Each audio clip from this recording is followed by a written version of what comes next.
The day before Trump made those remarks on Friday, he said, you're never going to have to vote again after you vote for me this one time.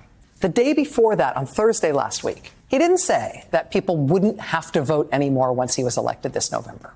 No, the day before that, on Thursday, he told his supporters not that they're not going to have to vote again, but that they don't have to vote this time, that they don't need to vote for him this November. My instruction, we don't need the votes. I have so many votes.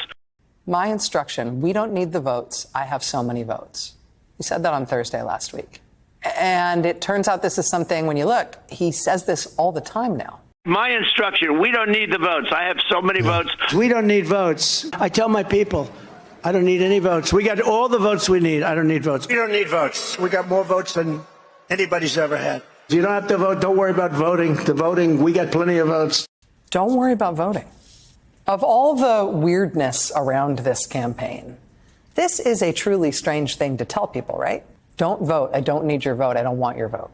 I mean, all the surface level weirdness is, worth noting. Having a new position on literally anything you can think of as soon as any random rich guy tells you to. That's a weird thing. Picking the eccentric billionaire's intern for your running mate, even though you apparently had no idea who he was or what a disaster he is on television. All of this is weird. But telling voters, do not bother to vote for me. It doesn't matter if you do. I don't need your votes. That is a thing that should prick up your ears. Because what that means is that he doesn't think he needs to win the vote to win the election. He doesn't think he needs to win the election in order to take power. He thinks something other than votes is going to determine whether or not he gets back in the White House. At Rolling Stone today, they profile 70 different election officials who have been put into position in the swing states of Arizona, Georgia, Michigan, Nevada, North Carolina, and Pennsylvania, who are election denialists, committed election denialists. Officials that have been put in place in all of those swing states to make sure that election results, no matter what they are, do not get certified in those states this year.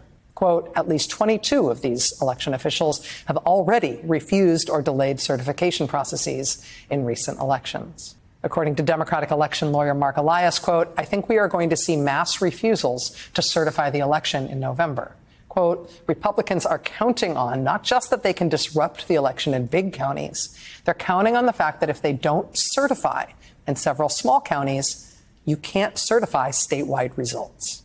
70 officials in place across just the swing states. For all the surface level weird behavior and language and strange choices and incoherence and odd donors in the Republican campaign, the serious core at the heart of it is that they are not planning on the vote being counted as normal. They are not counting on the election results being tallied as normal. They are not counting on the vote. And in fact, Trump is now repeatedly saying the vote will not matter.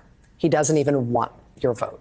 The Republicans are counting on the election results not being certified, thereby creating chaos in Washington around the results. Just like 2020, right? Just like January 6, 2021, except this time with no Mike Pence in the way, and with Republican officials already in place in multiple states saying, yeah, you may not get any sort of official vote.